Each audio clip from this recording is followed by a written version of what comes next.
All right, everyone, I guess right now is as good a time as any to get started. It's a little bit after 1 o'clock. How's it going, everyone? John Selway here.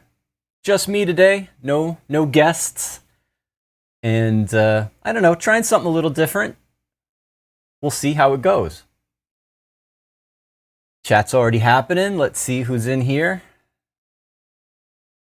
Well, John H. Kingston III was first again. That's 9 out of 10 times he's the first. Stefan Brodigan, welcome. Of course, our 343 Labs people are here. I'm guessing it must be Thomas. Sometimes it's not Thomas. Max Wild, what's up? Our fearless leader. Underrun, big love from the UK. Nice. Nice to have you here. Hello, Live Society again. Shelley Johansson, happy Saturday. And, Max already asked everybody, have you tried the Arturia FX Collection? That's kind of, part of the focus today. I've got, the new update, the FX Collection 2 installed, and just going to check them out. I haven't really used them before. I mean, I had there was a spring reverb I had installed, but I didn't have the whole pack, and they've got some nice new devices that I've got going on here. And not getting too deep, just trying it out. Let's see what they sound like. Let's see how it works. And I've got a couple of machines hooked up here. One of them's very special, which I'll show you in a moment. A couple of drum machines, and I couldn't resist. I was just going to do drums only. Let's just see what kind of techno groove we can make with drums and effects. But I couldn't help myself. I added an SH01 for a synth part. Ended up throwing a chord stab in here. Yeah, I've got a nice groove to get us moving with once we get past our business here at the top of the show. Let's see, I'm going back to the chat again. Pavel, nice to see you again. Bug Tank, DJ FEO, Hola, or is it DJ Feo? Simple Sam, Les Quatre Cents Coups. Hello from Chile. Hello right back. Yeah, so we've got a nice collection of people here at the beginning of the show. I'm trying something technically new here today too. Normally we use Restream, we go to Restream, and then Restream sends out to YouTube and all the other destinations. But this time we're doing Restream, and then I'm also doing a double RTMP from my computer to Restream and to Facebook directly. Just we're seeing how that goes. So, fingers crossed, everybody, that everything stays stable and the quality looks good and everything. So, of course, always got to do this. 343 Labs is a school. We are located in New York, and we have another location in Berlin. We are doing in-person music production classes. We have an online program. Speaking of the online program, I'm starting a synthesis and sound design, or a sound design and synthesis, either way, for producers course tomorrow. We've got spots open. So if you've been thinking, hey, maybe I want to do a class at 343, or maybe you've been following my stream for a little while and you like what I'm doing and you want to get deeper, I'd be happy to help you do that. So think about it. Go to our website to find out more. Links here. I think we've got a link directly to the sign up for the class that starts tomorrow today. So check that out.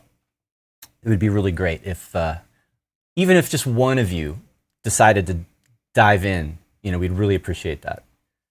And, that's part of the reason we're here. I like doing this. I like coming on and meeting people and talking to people and sharing music and doing synthesis and, playing around with the DAW, all that stuff. Every week, it's a highlight of my week. But, 343 is doing this to grow our community, to reach out. And truth be told, we'd love you to sign up for our courses. So really think about it. If that's something that you want to do, I've got a class starting tomorrow. If you're not ready to dive in, that's fine. We also have our Discord community. You can find the link for that in the description as well. We've got all sorts of activities going on in there. We have a sample challenge coming up, another one. The last one was so much fun. I had to join in too. Max played the sax, and I had a good time doing kind of a 90s house groove with that. And so yeah, come and check that out. All the info for that is in the Discord. And of course, we have our 4 days a week streaming. Tuesday, Wednesday, Thursday, Friday. Coming up next Tuesday, we've got a good one. We have Ableton user group meeting. So there should be a lot of interesting information shared in that one. So definitely check that out next week on Tuesday. And all right, enough of the hard sell. Let's take a look at what I got hooked up today. So I'm extra on edge today. I'm extra, like, we're tightrope walking. We're doing the dual stream. I'm pushing the limits of my PC. I've got my Ableton set up with hardware. The MIDI sync, the MIDI clocking with Live, some of you know with Ableton Live can be a little tricky, so we're gonna have to deal with that. But anyway, let's take a look at what I've got hooked up today. So I've got on the top here, this is a Behringer RD8. Never managed to get myself an original Roland TR-808. This is, you know, for the price, definitely the next best thing. It's amazing, sounds good. We were talking about this with Carl Finlow. I think Carl Finlow posted on Facebook recently that it was worth it just for the hi-hats. So it sounds great, and it's, you know, again, really accessible. Below it, this is the special one. This is an original TR-909.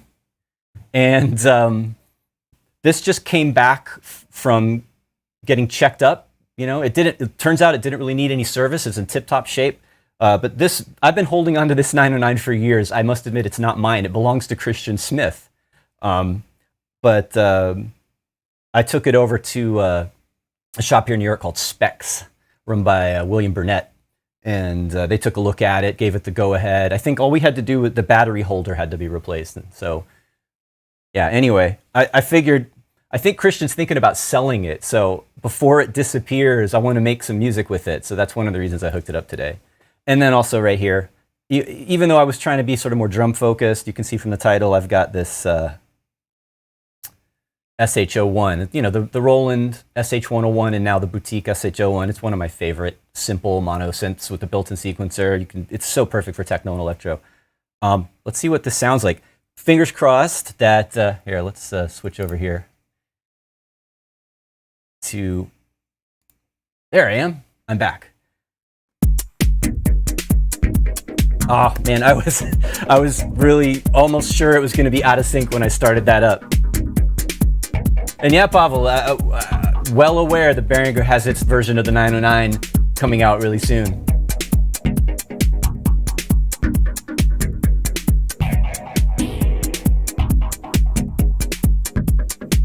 All right, I'm actually gonna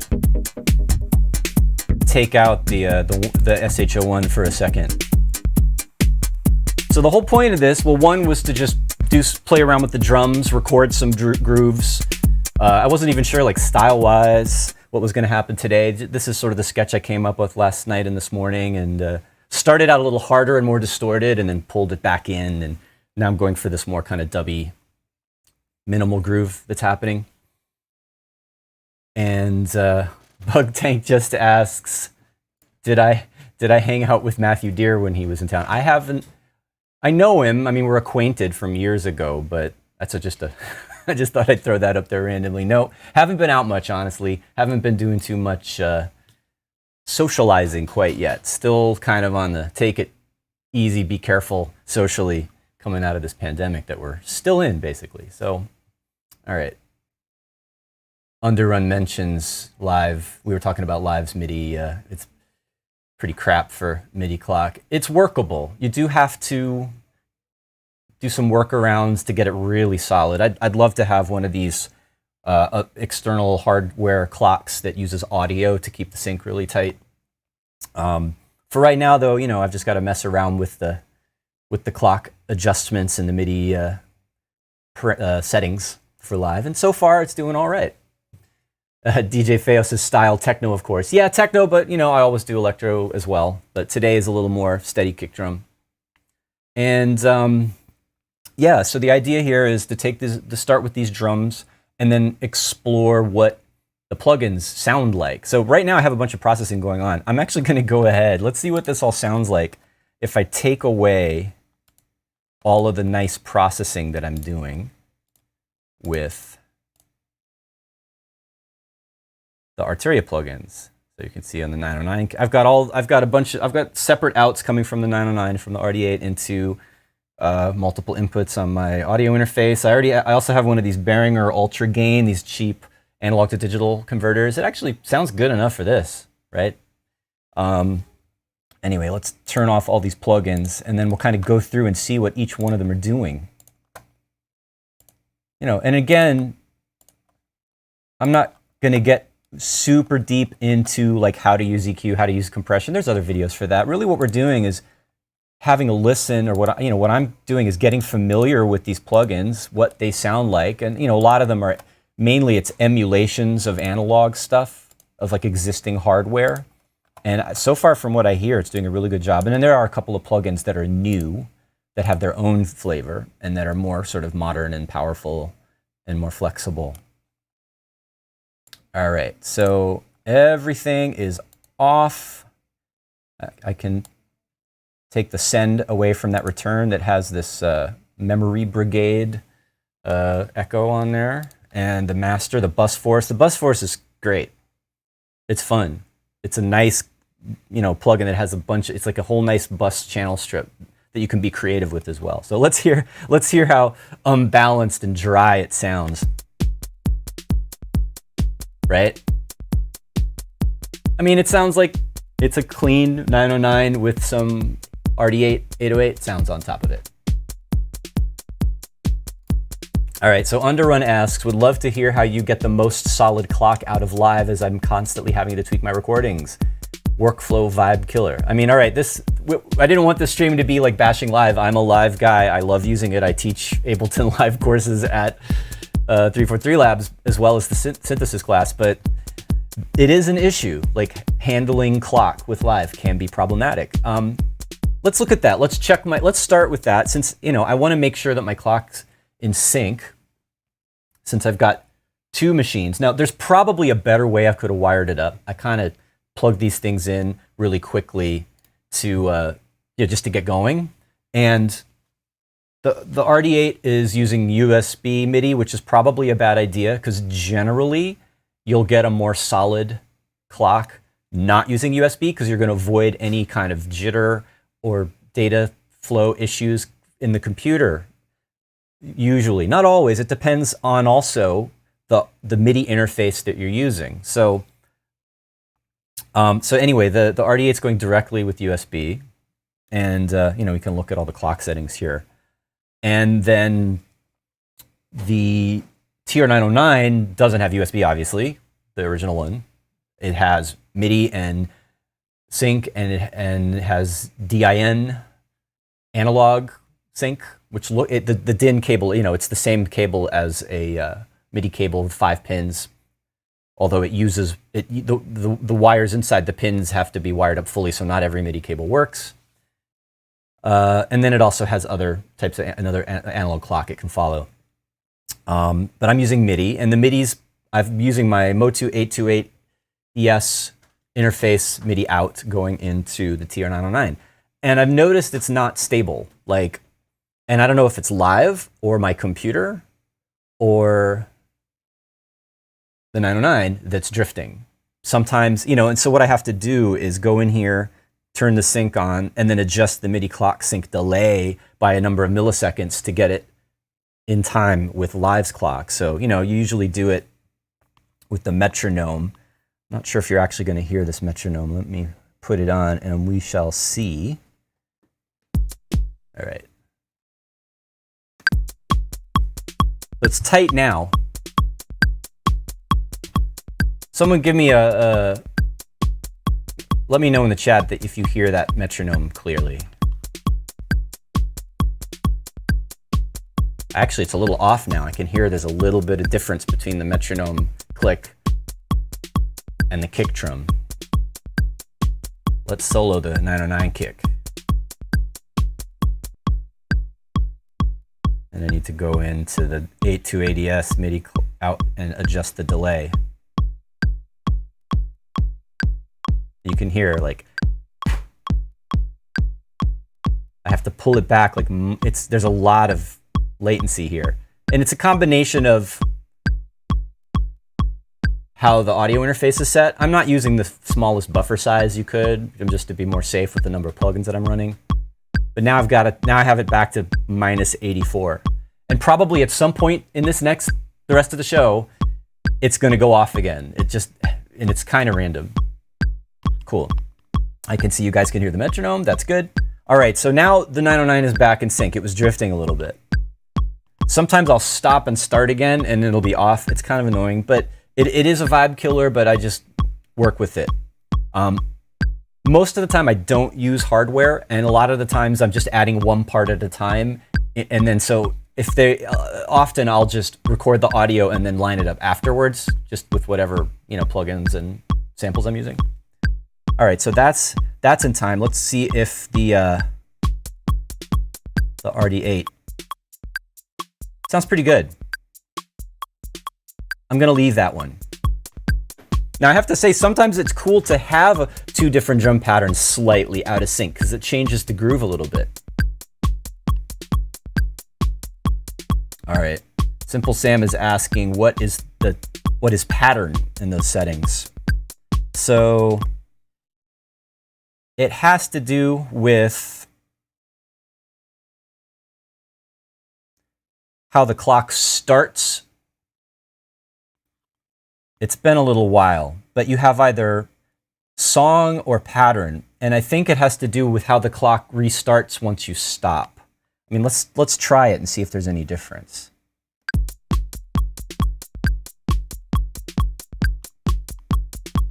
All right, I'm going to change both of them.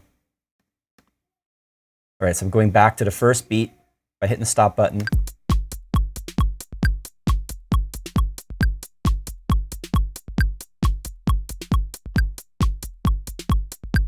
So Live says, in song mode, Live will send out MIDI song position pointer and continue messages each time the play position changes. In pattern mode, Live will only use start messages sent out at the start of the following bar. Use pattern mode if your MIDI device does not recognize song position pointer. So it just depends on your hardware. I don't even know if the original 909 and or the RD8 respond to song position. I'm gonna leave it there for a while and see what happens. All right, so enough of that metronome. And let's get, oh no, you know what, I can hear, this is off now. Let's adjust the RD8 and then we'll get back to the plugins.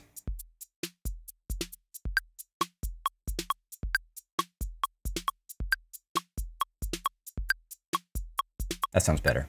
I'm trying to listen to where that snare hits on the second and fourth beat.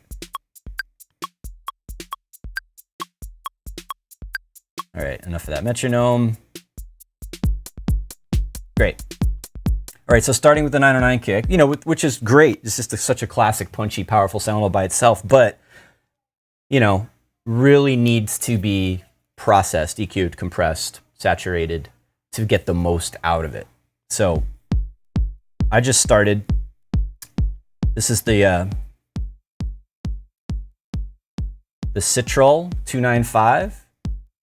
And this is an emulation of a classic EQ.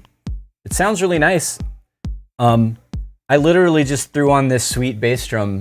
Just, getting to know plugins right away, usually the fastest way is just to try all the presets. So yeah, I literally just chose this sweet bass drum preset, and it seemed to kind of, I wanted to tighten it up a little bit less of the woo, woo, a little more punchy. So that's what's happening here. There's a high pass happening. There's a bit of reduction in the mids, in the low mids. So it's kind of pulling back a little bit of resonance, and that's cleaning it up for the sub to come through. And then it's brightened up a little bit. We've got some high shelf adding a little more clarity.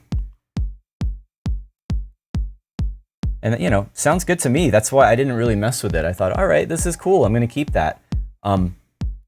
It's nice that it has an auto gain, right? So you can make your adjustments, and if you cut, your signal goes down, so it'll raise the output. And if you boost, your signal goes up, so it'll reduce the output. It's nice so you can EQ something in the mix and still hear it at the volume that you originally set. Cool. So that gave me a little bit more punch and a little more, cleaning up the bottom of that. But then I All right, and this totally messed up the cleanliness of it, but I'm not totally set on this one yet. But here's the VCA 65, which looks like it's an emulation of a famous DBX analog compressor, and I'm driving it hard. I'm like saturating going into this, so that's why it doesn't sound clean, and why we're losing some of that high-end clarity of that sound. I wonder if, all right, let's see. And I tried this attack enhancer preset because I wanted to keep the punch. So I thought, all right, if I use this, it's gonna give me a little bit more pop, right? But I guess because of how I'm driving it, it's kind of a soft sounding, that's what it is. The peak stop is doing like a clipping or wave shaping, and that's what's bringing the snap down. So I think that's, now I've got my snap back.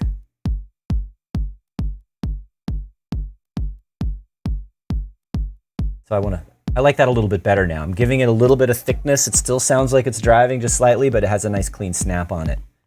So that's pretty good. And that's just starting with a preset with a little tweaking.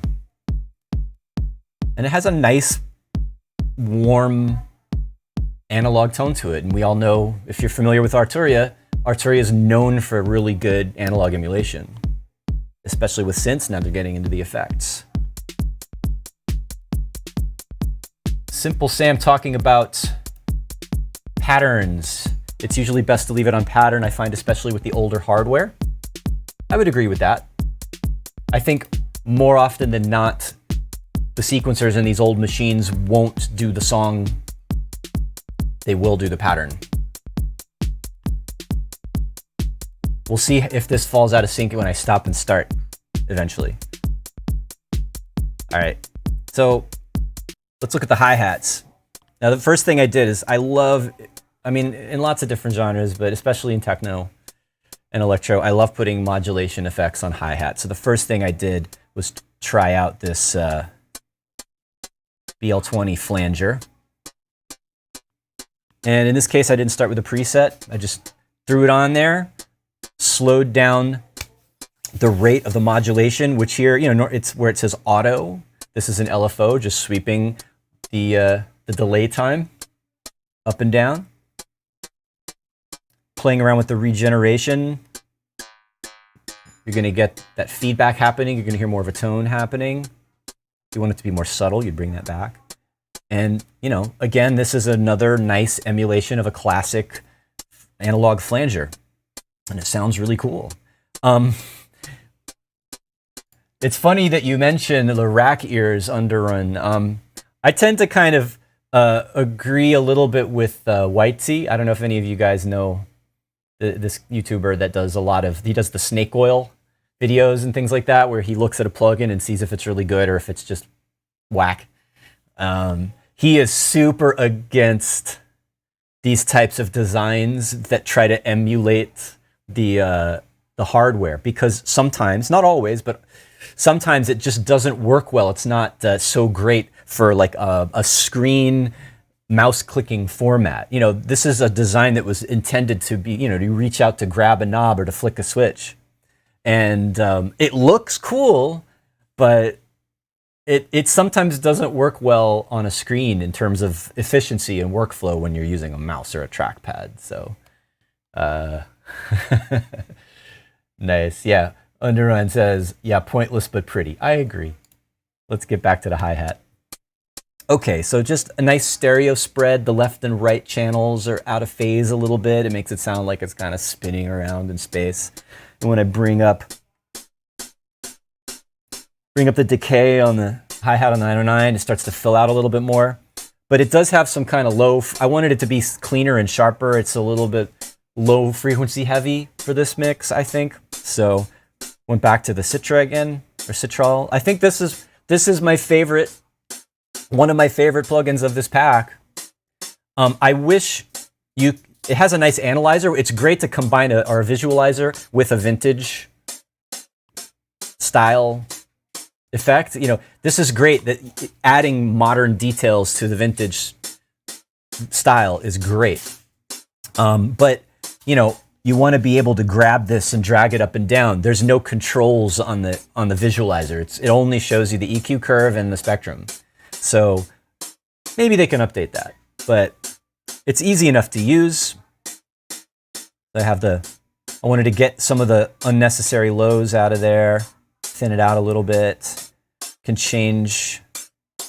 All right, here's another example of the weirdness of a hardware interface on the screen is if you click on it, it doesn't work. You have to actually drag up. Oops, see, that doesn't even work on my zooming. You have to click and drag up and down to make that work, which is pretty funny. All right, but that's all I wanted to do, just clean it up a little bit. And then, I mean, normally I would just, to do a simple EQ job like that doesn't require any interesting character and I don't want to use a lot of CPU, I would just throw on a live EQ8 or something. That would be fine. But hey, we're only using Arturia plugins today. All right, so and then I noticed in the mix that when I had the decay closed a lot on the hi-hat, I couldn't really hear it. It's out of sync again. Let's try. There it goes. All right. So I noticed before I had the compression on and before I did the EQing and everything that I could hear it when the decay was full, but it was kind of lost when I had it really short. So, all right, it's too loud now, but that's what the compressor is doing. And I ended up using this preset called syllabus control. So what it's really doing is catching the you know, like you would normally put this on a voice and capture the S's and the T's, you know. So it's bringing down the brightness of the hi-hat when I do that and smoothing it out. It's not taking too much of the punch away. The attack time's pretty long. And then I found that I liked that better. I mean, I'm going to take that off and then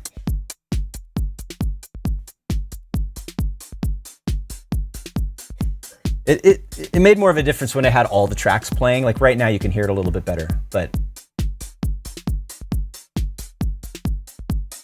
just gave it a little bit more smoothness and it made the short version of the hi-hat come out a little bit better. Cool. How are we doing in the chat? Yes, le 400 coups, that is the RD8 up here. It's on, it's sort of rolling in the background there. I hadn't really gotten full on into the processing of this yet. Maybe that's something we'll move on to. This one right now is just all dry. All right. Let's bring up some other parts. So I just got that one sort of dull sounding snare. I've got the snap. It's sure weird to look at the screen and see my hand like way over there. All right, so there's the snare drum. And one of the ideas for this today was taking drum sounds, like, you know, making techno or whatever you're doing and making the drums into more than just a drum. Like, I'm not just gonna EQ and compress this and make it sound like the perfect 909 snare. I want this to have character and maybe have it be more like a sound, like a noise that I use as a layer in my track. Underrun is asking, is the 76 true to the original where the attack and release styles are reversed? You know what? I wasn't aware of that, and I haven't noticed any weirdness in moving. Moving the control, so I'm guessing they made it intuitive. Whatever that means, whether it's reversed or not, it seemed right. So anyway, I'll have to look at that. I'm not gonna look at it now. So let's see what I have going on in the snare drum to give it more character. All right, so the first one is, I'm using one of these preamplifiers, and people usually probably think about preamps mainly for like running a mic through or running guitars through, stuff like that, but I'm using it like I'm overdriving it like I used to overdrive the gain on a mixer when I was doing everything in analog. And you know, I'm pushing it, clipping it, EQing it, using this not to make it pretty, but to make it dirty and different. So just squashing it, distorting it. You can hear it's got a little bit more bright tone to it compared to without. It's more ringy, right? I like the overtones coming out like that. Let's turn it up a little bit. All right. And then next is, nice. That's nice and subtle. This is one of the modern devices in the pack. The Eternity delay, which can do a lot of different types. You know, and this is more along the lines of what you usually see with modern delay plugins now, that it does digital or analog or tape delay emulation. It's very flexible. It has filtering. It has bit crushing. It is a characterful delay. I like the sound of it. And as with, I think, almost all of these plugins, there's a really nice advanced section where you can get in. There's an envelope follower, so you can make the parameters follow the amplitude of the incoming signal. Or I think in some of them, maybe not this one, but in some of them you can even use a sidechain. Like I know the phaser, I think the Mutron clone does a sidechain to the phaser frequency, which is awesome. And then you've got LFOs that can be modulating. This, I think originally this preset had an LFO modulating the time, and I turned it off because I didn't want the pitch to go up and down. So I'm just using it as a resonator just to give it that little buzzy, clangy tone on top. And again, sort of try to make that drum sound more like a synth or a weird noise than just a drum. Cool. John H. Kingston says, I like this preamp. Yes. So far, I've been happy with the sound quality of all of these. All right. And then I'm like, all right, I want to make it even more, right? So now I've got, they have their intensity reverb, which can do a lot of different types of spatial effects. I haven't gotten deep with this one yet. I just literally threw on this preset and went, oh, okay, let's hear how this is all sounding together so far. More character, more energy, but very, very clean, right? So one of the other things that is really cool about this pack is this force bus effect. Now, you could do mastering with this. I feel like it shines as a character mixing style plugin. Like I would put this on my bus and then give my whole mix energy, power, brightness, dirt, and then just keep my levels and my dynamic range in mind for mastering. I mean, you could use it as a mastering chain for sure, but I think it excels at creative, and especially for music like this. Like, all right, I like this groove I've got going, but I want it to be more thick and chunky and powerful. So let's hear what it sounds like when I bypass. Yeah, no question. All of a sudden you're like, yeah. It's louder. It's not just that it's louder. It's got tone. It's got thickness. It's got, you know, it's taking a little sharpness off the top because of the saturation that's going on in there. So I like how it brought up the background, like the reverb on that snare. And like you could do a minimal techno track where all you do is play with the snare drum. Right now I'm just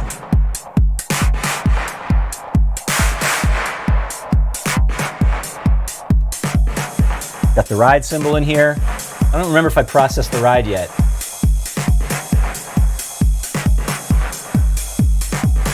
Playing around with the kick drum. I think I got some toms in here. Let's see what they're doing. All right.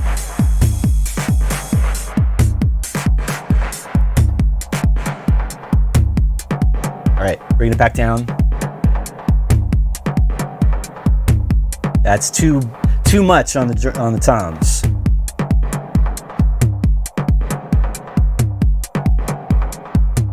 All right, so I've got the toms. I'm using the main outs of the 909, so all the toms are together. So that's the high and the low mixed together, and I have a preamp. Doing the same thing I did before, thinning it out, brightening it up, and then I've got a delay on there. Again, with the resonating. I like that. All right, so this is the Roland Space Echo emulation. The delay tape 201. Sounds good. Again, basically this preset's called bad flanger. So really, you know what a flanger is a very short delay, and then the delay time is modulated, shorter or longer, and then there's a feedback circuit to add like resonance to it. And so this was like a weird sounding kind of lo-fi flanger effect. And again, I turned the modulation off.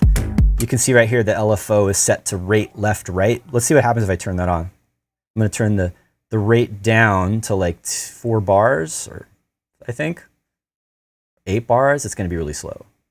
4. All right, and let's give it an amount. Oh, and then it's set to sample and hold, so it's random. Let's make that a triangle, so it just goes up and down.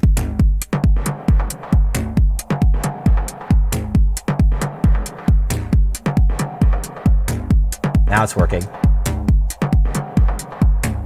I mean, this is like techno / minimal 101. I mean, it's like old Richie Houghton tracks do this. It's just this short delay modulating. It sounds really cool.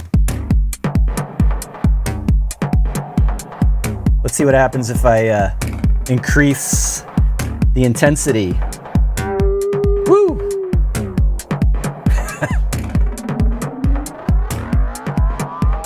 This sounds a lot like the original. That's awesome.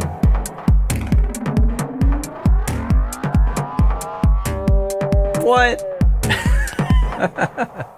I love it when I make, it's like you tweak an effect or a synth and it just starts going, whoa, you just know what's gonna happen when this plays on a dance floor with people who are a little bit out of their minds. They're gonna go nuts. That's awesome. And it's still going. It's like crying. I love it. I'm impressed. I mean, there's a lot of Roland Space Echo emulations out there. This one sounds great. And that, what it just did with the intensity, the feedback was just perfect. I love it. Nice. Jake White with some gnarly clave pitch. Yeah, I didn't plug in the clave. All right, I don't want to get up and mess up my green screen thing here to get into the cables. But yes, I'm going to keep that. It's a good suggestion, Jake White, to have some clave in there. This is fun. Detroit Rising asks, what is the intensity doing? I like your alien. All right, so every delay, well, not every delay, but no, every delay has a feedback loop in the circuit. So when the output of the delay is mixed back into the input, and the intensity or feedback is the level of that feedback. So as you increase the intensity, you get more repetition, more echoing. The echoes stay louder longer, and not all delays, but many analog delays can feedback into noise, into pitch, into distortion. Like it adds harmonics, it resonates on a frequency, and you'll hear it as a pitch. So that's what's happening here as I bring up the intensity, that it's generating a waveform, and then that waveform changes higher or lower in pitch because the frequency of that is based on the delay time, and the delay time is being modulated. So as the delay time gets shorter, the pitch goes up. And as the delay time gets longer, the pitch goes down. So that's a slower delay time. That's a faster delay time.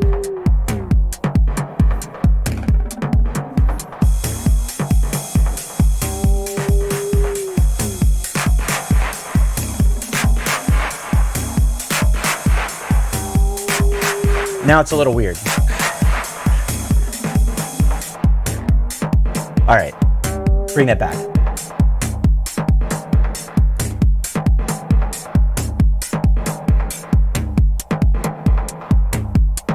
All right, that's that it for the, is that all I got in the, there was a clap in there. Really quiet. Getting that clap, that jacking clap. Let's push this one a little bit. It's really low coming out of the...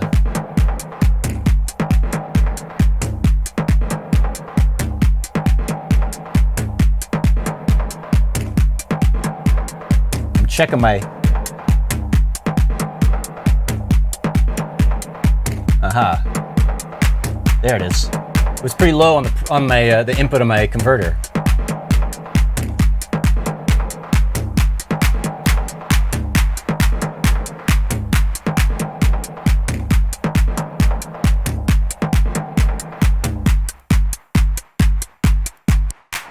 So I've mentioned this before. I know I've done this before with live devices, but I love the sound of an 808 or a 909 clap crunched and distorted through some kind of clipping, some kind of saturation. Here we're just overdriving the preamp.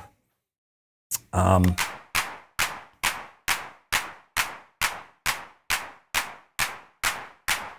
you can hear as I drive the gain more, it has more sustain. It's getting squashed a little bit. It's not going to do as much as a compressor will, but it's definitely, you know, it's adding noise, it's adding brightness, it's adding sustain to that sound.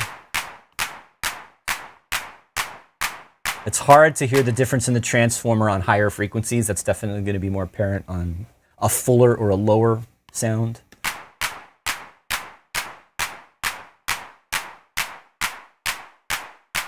Lifting it up a little bit by low passing. All right. You can really boost that high shelf and it doesn't sound too annoying. It's pretty smooth sounding.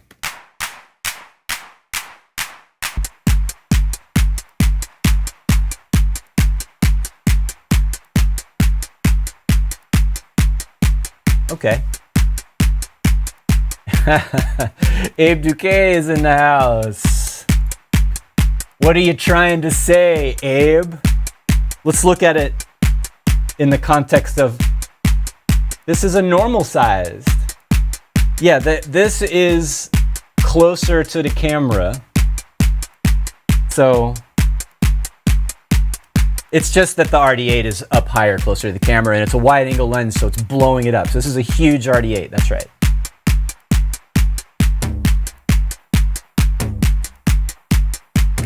All right, I'm gonna take this back. I'm gonna take the LFO. I like that as a starting point. I'll probably use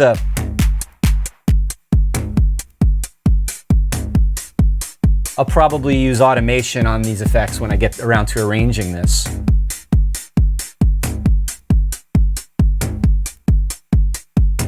All right, let's see what else is going on in here. How are we doing for time? 1:45. The time is just flying by.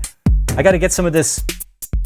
Hopefully this is still in sync. I'm using the kick drum from the 808 as kind of a rumble in between, like second kick with the kick drum. So that's what this guy's doing.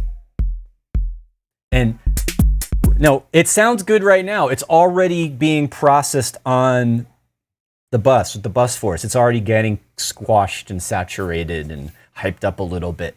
So I could just leave it dry. I don't have to go crazy with this as a second layer.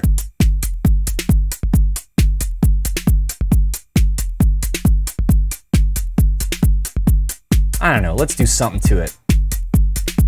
Let's try, I don't know, let's put a delay on this. And maybe, let's EQ it. I haven't looked at any of the filters yet. We'll have to that'll be the last thing probably. Either a pre or an EQ. The Citral, which is the only, it's the only EQ that's not a preamp as well in this pack as far as I can see.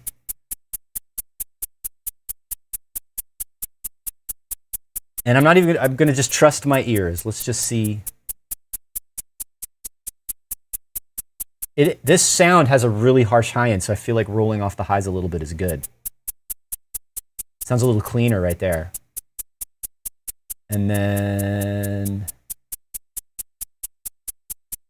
I'm low shelving it a little bit, just to thin it out.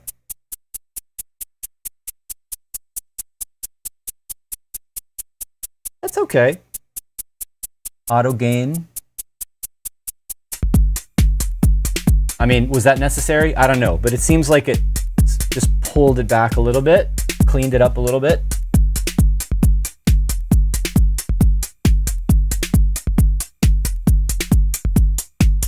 Forget to pan your high frequency drums.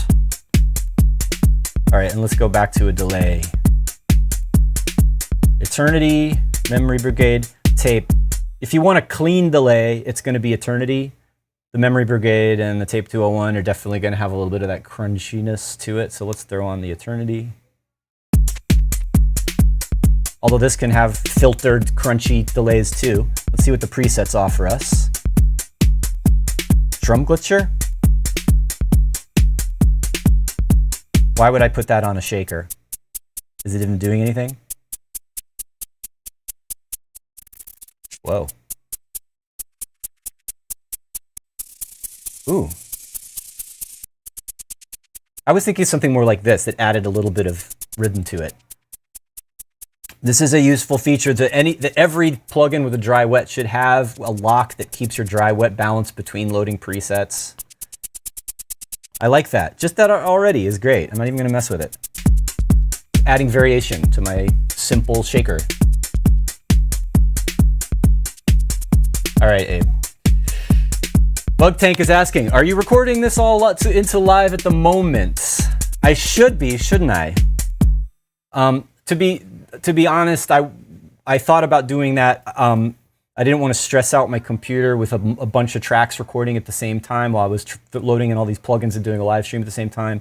But I'm glad you mentioned it, because the plan for this is after the show, I'm going to record some loops and make this project available via 343 Labs in some shape or form. So, keep an eye out for that. We're starting, I think we've got some kind of subscription-based thing going on, and we're going to be producing more content that's available to you guys to, subscribe and get projects and extra content, things like that. So hopefully this will end up being a part of that. And so, yeah, I am going to record this. Don't you worry.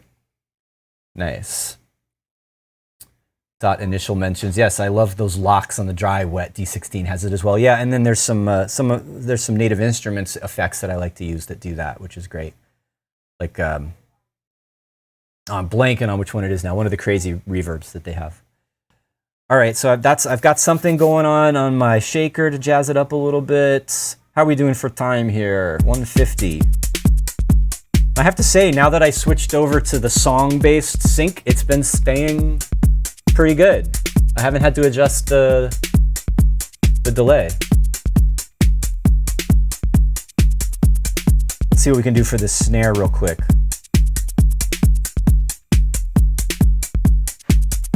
Let's try a spring reverb on that.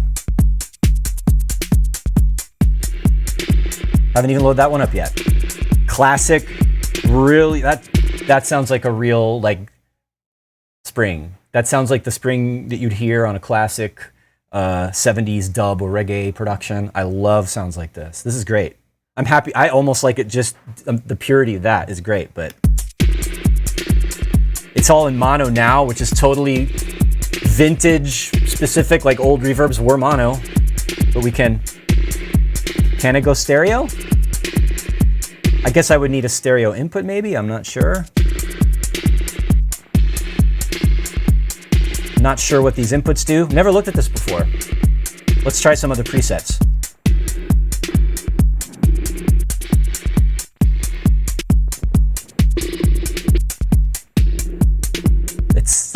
It sounds so realistic to like an actual hardware spring reverb. Very dark, right?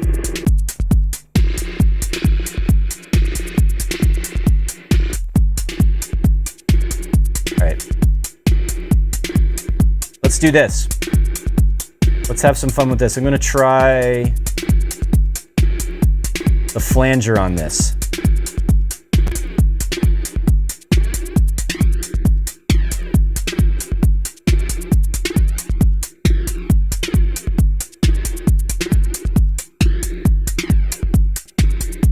There we go, nice stereo image. So I'm giving my reverb stereo by using a flanger with the left to right offset. Does this work with the whole mix? I don't know. Let's shorten the decay on that reverb a little bit.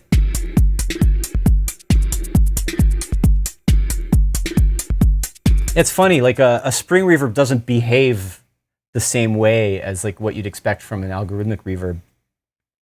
It's less precise somehow, I feel like whatever algorithm they have going on, the way it's just going from long to short, it didn't decay away like I thought it was going to. It's doing something different. So Let's see now. It is 1:53. We're coming up close to the end. Keep those questions coming if you have them. And I'm going to play around here with for a little bit. Actually, because it was mentioned, I'm going to hit record. And, I'm not going to care about arrangement or where I start or where I end like I would in a performance. It's just going to capture. Actually, you know what? The way I have this. Oh, there it is. I want to make sure I get the right track. This is, let's call this resample.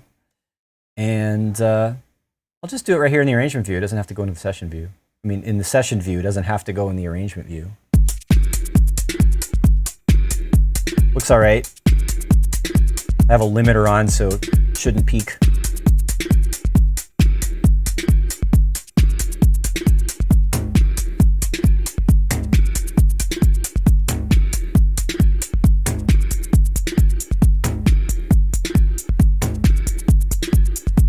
I feel like that snare is a little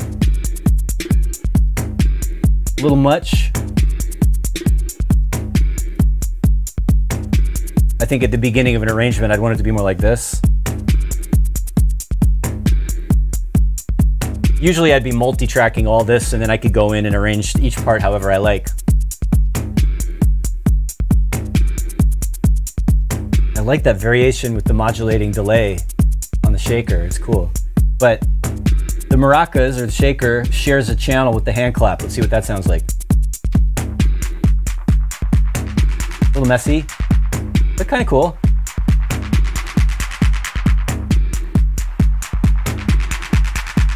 I can switch back to the maracas. Nice performance move there. All right, here's that crazy snare. Should have brought it, I should have had it up and brought it in on the drum machine. So let's do that again. Because you could hear it like chopped in on the reverb tail. Better.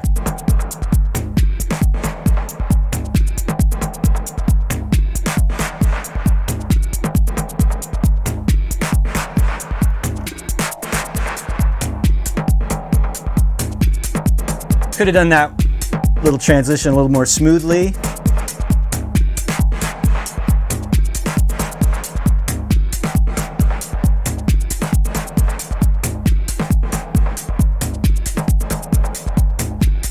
Play around with the modulation on that space echo. Oh, I did it on the toms, right? Yes.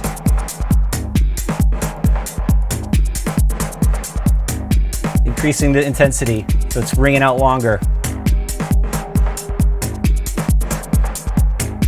Let's get the LFO going. Whoa.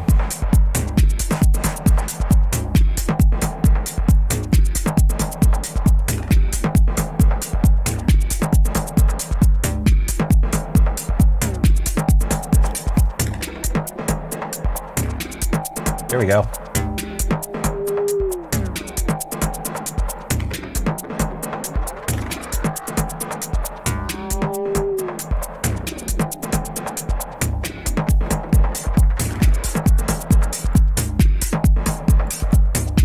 All right, this is great.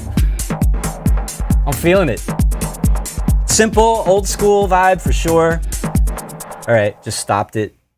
But that's what you get. I mean, if I take an old drum machine and a copy of an old drum machine and a copy of an old synth and recreations of old hardware, it might just start sounding a little bit old school, but that's all right. The quality of these plugins are great. Definitely going to use them. Really glad to have them. Thanks, Arturia, for making these available to us. I realized I did a terrible thing. I forgot to mention the giveaway today. Did you guys see there was a link? Did we announce the winner? We're giving away, it's not Arturia. I'm doing Arturia today, but it's an iZotope Vocal Synth 2, right? That was the giveaway today, and I'm really sorry I forgot to mention it. So, I don't know. I'm looking through the chat here and see, did I miss the winner? I can't find it. Somebody, Thomas, Max, who's the winner this week? We got to announce it. Someone must have, yes, there it is. Last chance to enter this week's giveaway. That was in there. So somebody must have signed up. So get that winner up here so we can announce him before the end of the show. And anyway, I think this went pretty well. I mean, I was a little bit anxious having the I haven't done hardware live in a while and having the dual streams going on. My computers are happy. I'm happy. This groove came out good. It's funny, I added this chord stab. Actually, let's listen to that real quick. That was the one non-drum machine element that I had going on here.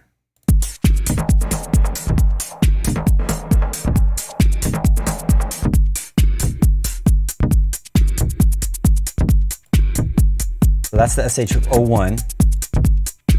And here it is with this is great. The Mutron recreation.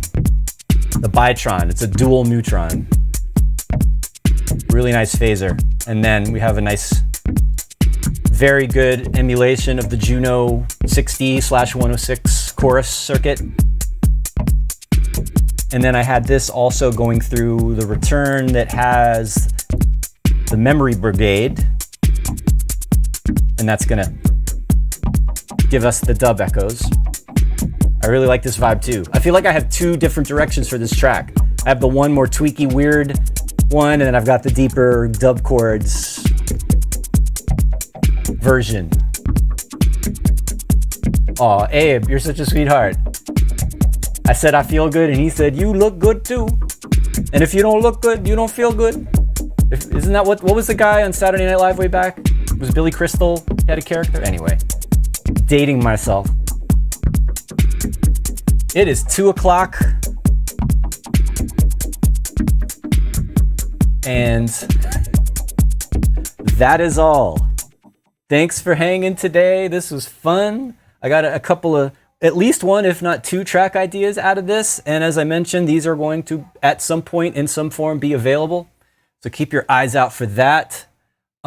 Still looking for the winner of the...